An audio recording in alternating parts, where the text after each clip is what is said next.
Hello, partners. My name is Juan Pablo Morales Arias, and I am the first semester student of the degree in English as a foreign language of the Open and Distance University, CDG Cafetero.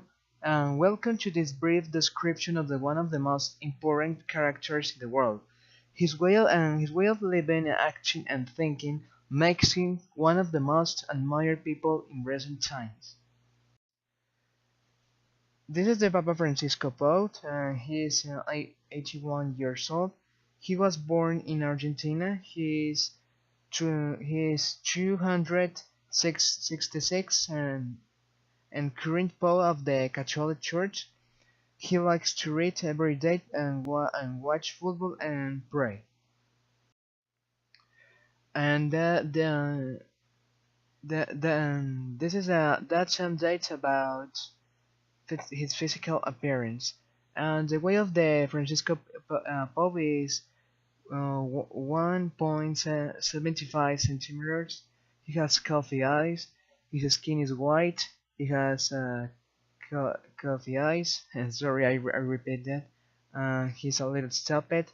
He has a thick texture. His hair is gray. He has some spots on his face. And this is the personality of the Pope Francisco. As you know, the Pope Francisco is a humble, respectful person.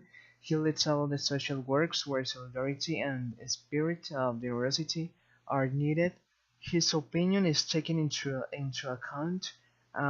He's a person very academically preoccupied and knows everything about the political and economic aspects of all the countries of the world.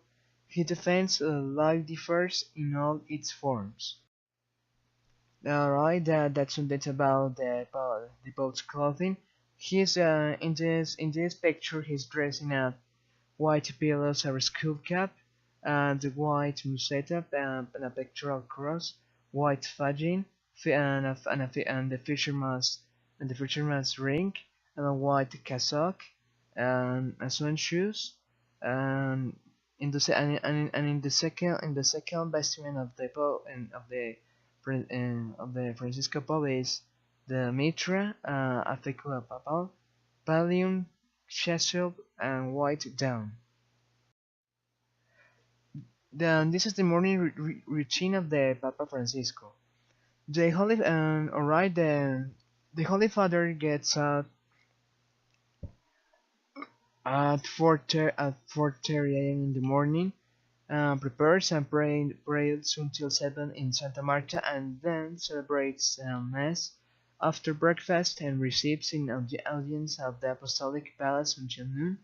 He told the newspaper L'Osservatore Romano, his ex-spokesman in Buenos Aires, Guillermo Marco, at the 7 a.m.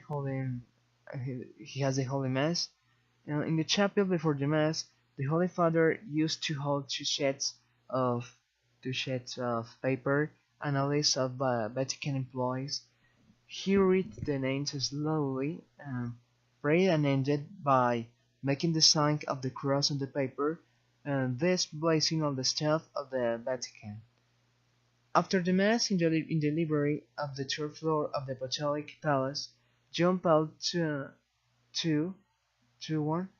the second one, to meet for a brief conversation with those who participate in the morning Eucharist.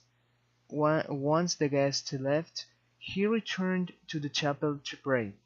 At the 8:50 a.m., he has a breakfast, and the Pontiff's workday began after breakfast. On his way from the refectory to his apartment, the Pope lifted through the press on the desk in his bedroom. John Paul II read liturgical texts and reflections on fragments of the scripture, and then reviewed and signed documents. Two oak files with documents were sent to the secretariat, one in the morning and one in the evening. At the 9 a.m., write speeches and sermons and homilies. After breaking up, John, after breaking up, um, Francisco Poe no longer wrote for himself, but dictates his documents. The taking of notes was precisely on one of Father Morse's tasks. He always he always dictates by heart, never consults legal books.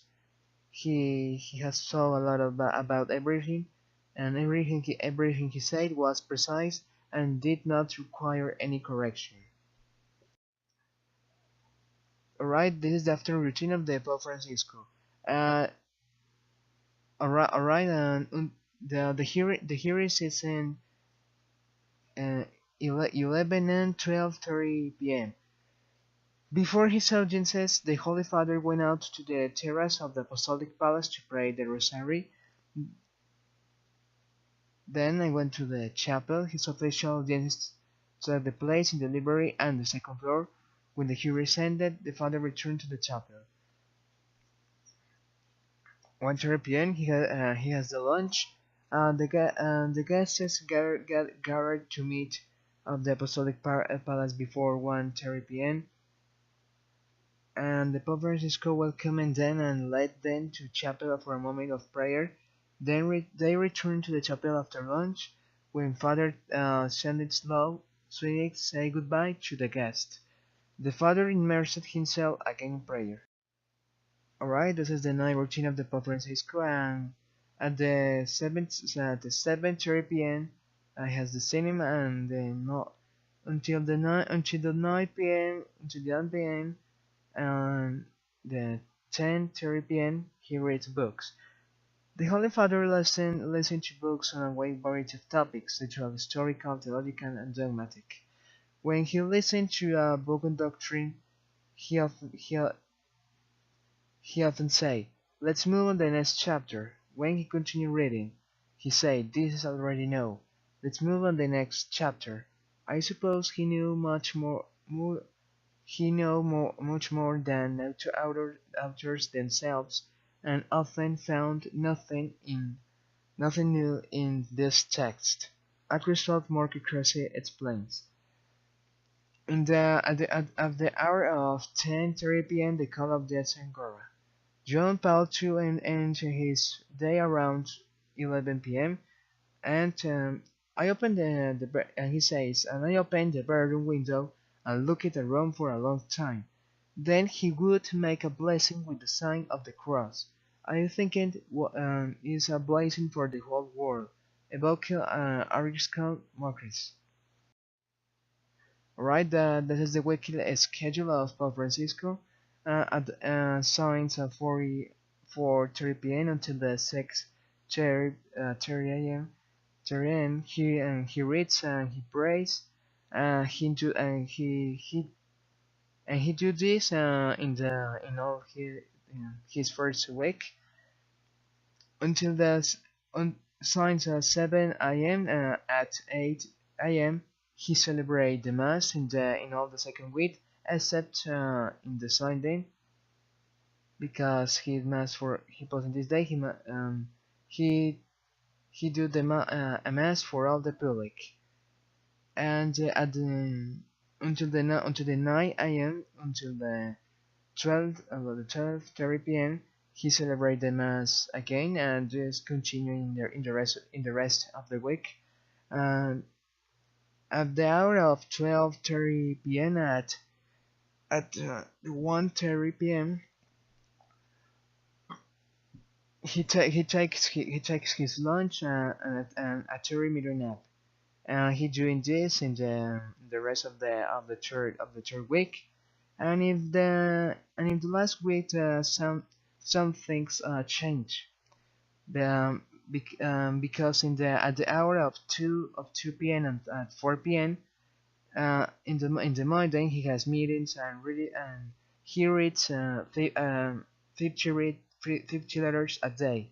And in the Tuesday he has a press conference.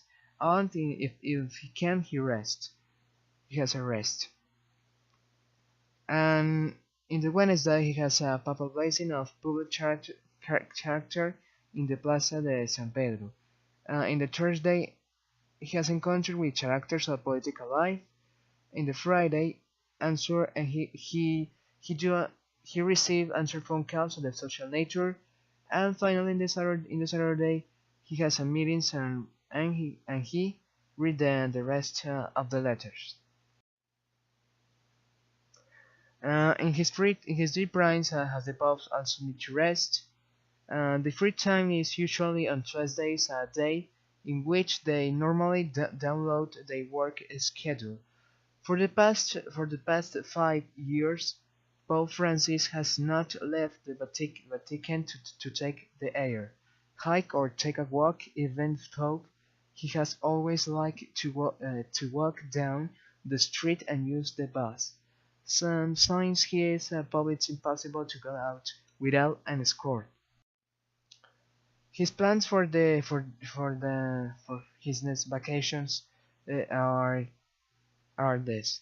On January 15, he will start the historic trip of the Francisco to Chile and Peru.